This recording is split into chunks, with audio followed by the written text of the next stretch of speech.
তো আপনারা সবাই জানেন যে বাংলাদেশ কোস্টগার্ড উপকূলবর্তী এলাকা, নদী তীরবর্তী এলাকা, চরাঞ্চল এই সমস্ত জায়গাতেই ডিউটি করে থাকে। ভোলাতে আমাদের জন্য আসলে এই নির্বাচনের দায়িত্বটা কোনো নতুন কিছু নয়। আমরা মোটামুটি জাস্ট একটু হয়তো যে জায়গাতে থাকি সেই জায়গা থেকে একটু সরে গিয়ে ল্যান্ডওয়ার্ড আমাদের দায়িত্বটা একটু বেশি পালন করতে হচ্ছে। এবং আমরা ভোলা জেলায় বাংলাদেশ নৌবাহিনী, বাংলাদেশ কোস্টগার্ড, বাংলাদেশ পুলিশ এবং আনসার এবং কিছু কিছু জায়গায় বিজিবিও আছে আমি জানি, মিলে আমার কাছে মনে হচ্ছে আমরা যথেষ্ট পরিমাণে ফোর্স নিয়ে আমরা ডেপ্লয়েড হয়েছি এবং আমরা নিজেদের মাঝে যে কোঅর্ডিনেশন এবং যে অন্যান্য কোঅপারেশন মেকানিজম যেটা সেট করেছি, তাতে আমার দৃঢ় বিশ্বাস যে যেভাবে আমরা এখন প্রস্তুতি গ্রহণ করছি, যেভাবে আমরা ডেমনস্ট্রেশন প্র্যাকটিস করছি এবং বিভিন্ন ধরনের পরিস্থিতি চিন্তা ভাবনা করে নিয়ে আমরা সেই পরিস্থিতিকে মোকাবেলা করার জন্য যে প্রস্তুতি নিচ্ছি, যে আমরা ইনশাল্লাহ আগামী 12 তারিখে একটি সুষ্ঠু, সুন্দর, নিরপেক্ষ এবং উৎসবমুখর পরিবেশে একটা নির্বাচন অনুষ্ঠান অনুষ্ঠিত করতে পারব। আমরা ইতিমধ্যে সারা ভোলা জেলাতে সমস্ত জায়গায় যত পাড়া আছে, মহল্লা আছে, সব জায়গায় আমরা পেট্রোল করে যাচ্ছি, যাতে এখানে স্থানীয় জনগণের ভিতরে একটা আমরা কনফিডেন্স দিতে পারি যে বাহিনীগণ আপনাদের পাশে আছে, আপনারা নির্ভীক চিত্তে আপনাদের ভোটাধিকার প্রয়োগ করতে যেতে পারবেন।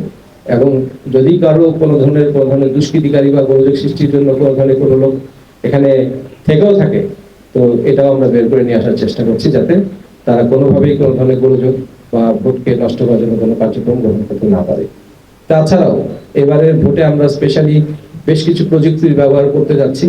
আমরা ড্রোন নিয়ে আমরা অপারেট করছি, যাতে যে কোনো ধরনের গোলযোগ যদি অন্য কোথাও হয়ে থাকে, সেটা আমরা আগেই ড্রোনের মাধ্যমে এটা আমাদের দৃষ্টিগোচর হয় বা এলাকাটাকে আমরা চিহ্নিত করতে পারি। আমরা ভিসেট নিয়েও কোস্টগার্ড আমরা অপারেট করব। আর আমরা যেহেতু গোলাটা একটা চর এবং এর আশেপাশে নদী এলাকা রয়েছে, তো সেখানে আমাদের বিভিন্ন ধরনের বোট, লঞ্চ, এই সমস্ত জলযানের মাধ্যমে আমরা নিরাপত্তা নিশ্চিত করব। এছাড়া এবারের ভোটে একটা অত্যন্ত ভালো দিক যেটা হলো যে সরকার থেকে সুরক্ষা একটা অ্যাপ দেওয়া হয়েছে। এই অ্যাপের মাধ্যমে আমরা যে কোনো ধরনের গোলযোগ যে কোনো জায়গায় যদি হয়ে যায় ইলেকশনের দিন, সেটা ইনস্ট্যান্টলি এটা ওই এলাকা থেকে, ওই কেন্দ্র থেকে ঊর্ধ্বতন কর্তৃপক্ষের কাছে মেসেজ চলে যাবে এবং সেখান থেকে আমরা রেসপন্ড করার জন্য আমরা প্রয়োজনীয় বাহিনী প্রেরণ করতে পারবো, যাতে সেই গোলযোগটাকে আমরা সাথে সাথে দক্ষতার সাথে এবং যথাযথভাবে এটাকে দমন করতে পারি।